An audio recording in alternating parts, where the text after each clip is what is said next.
ಹಾಗಾಗಿ ಇಷ್ಟು ದಿನಗಳ ಕಾಲ ಜಸ್ಟ್ ಆರೋಪ ಎದುರಿಸ್ತಾ ಇದ್ದಂತ ಆರೋಪಿಗಳ ಮೇಲಿನ ಆರೋಪ ಸಾಬೀತು ಮಾಡುತ್ತಾ ಈ ಕೇಸ್ ಅನ್ನೋದು ಪ್ರಶ್ನೆ. ಸಾಕ್ಷಿಗಳ ಹೇಳಿಕೆ ಮೇಲೆ ಎಲ್ಲವೂ ಕೂಡ ನಿಂತಿರೋದ್ರಿಂದ ಸಹಜವಾಗಿ ಆರೋಪಿಗಳಿಗೆ ಟೆನ್ಷನ್ ಇದೆ. ಅತ್ತ ದರ್ಶನ್, ಇತ್ತ ಪವಿತ್ರ ಗೌಡ ಜೈಲಲ್ಲಿ ಫುಲ್ ಟೆನ್ಷನ್ ಅಂತೆ. ರೇಣುಕಾಸ್ವಾಮಿ ಕೊಲೆ ಕೇಸ್ನ ಅಸಲಿ ಟ್ರಯಲ್ ಇವತ್ತಿನಿಂದ ಶುರುವಾಗ್ತಾ ಇದೆ.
ಅತ್ತ ದರ್ಶನ್, ಇತ್ತ ಪವಿತ್ರ ಗೌಡ ಜೈಲಲ್ಲಿ ಫುಲ್ ಟೆನ್ಷನ್ ಅಂತೆ ಆರೋಪಿಗಳಿಗೆ. ರೇಣುಕಾಸ್ವಾಮಿ ಕೊಲೆ ಕೇಸ್ನ ಅಸಲಿ ಟ್ರಯಲ್ ಇವತ್ತಿನಿಂದ ಶುರುವಾಗ್ತಾ ಇದೆ ಅನ್ನುವಂತಹ ಟೆನ್ಷನ್ ಇಂದ ರಾತ್ರಿ ಇಡೀ ಕೂಡ ನಿದ್ರೆ ಮಾಡಿಲ್ವಂತೆ ಆರೋಪಿ ನಂಬರ್ 1 ಪವಿತ್ರ ಗೌಡ. ಸಹ ಬಂಧಿಗಳ ಜೊತೆಗೂ ಕೂಡ ಮಾತನಾಡದೆ ಮೌನಕ್ಕೆ ಶರಣಾಗಿದ್ದಾರೆ.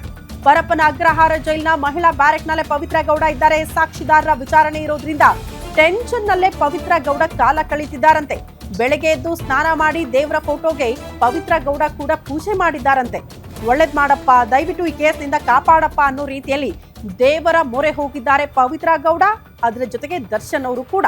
ಹಂಗಾಗಿ ನಿದ್ದೆ ಊಟ ಸರಿಯಾಗಿಲ್ಲ, ಬೆಳಗ್ಗೆ ಎದ್ದು ಕೂತಿದ್ದಾರೆ. ಕಾರಣ ಅವರ ಮೇಲೆ ಇರುವಂತಹ ಆರೋಪಗಳಿಗೆ ಸಂಬಂಧಪಟ್ಟಂತೆ ಇವತ್ತಿನಿಂದ ಟ್ರಯಲ್ ಶುರುವಾಗ್ತಾ ಇದೆ ಅನ್ನುವಂತಹ ಟೆನ್ಷನ್ ಪವಿತ್ರ ಗೌಡ, ದರ್ಶನ್ ಮಾತ್ರ ಅಲ್ಲ, ಉಳಿದ ಆರೋಪಿಗಳಿಗೂ ಕೂಡ ಕಾಡ್ತಾ ಇದೆ. ಬೇಲ್ ಮೇಲೆ ಆಚೆ ಇದ್ದಂತಹ ಆರೋಪಿಗಳಿಗೂ ಕೂಡ ಕಾಡ್ತಾ ಇದೆ.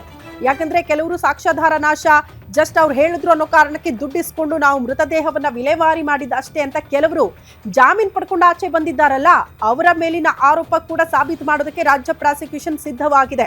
ಹಂಗಾಗಿ ಸಾಕ್ಷ್ಯಾಧಾರಗಳ ವಿಚಾರಣೆ ಇವತ್ತಿನಿಂದ ಕೋರ್ಟ್ನಲ್ಲಾಗುತ್ತೆ. ಮೊದಲ ಹಂತವಾಗಿ ರೇಣುಕಾಸ್ವಾಮಿ ತಂದೆ ತಾಯಿ ಇವತ್ತು ಕೋರ್ಟ್ ಮುಂದೆ ಹಾಜರಾಗ್ತಾರೆ. ಅವರ ಹೇಳಿಕೆ ಇವತ್ತು ದಾಖಲಾಗುತ್ತೆ ಅನ್ನೋದ್ರ ಡೀಟೇಲ್ ಸಿಗ್ತಾ ಇದೆ.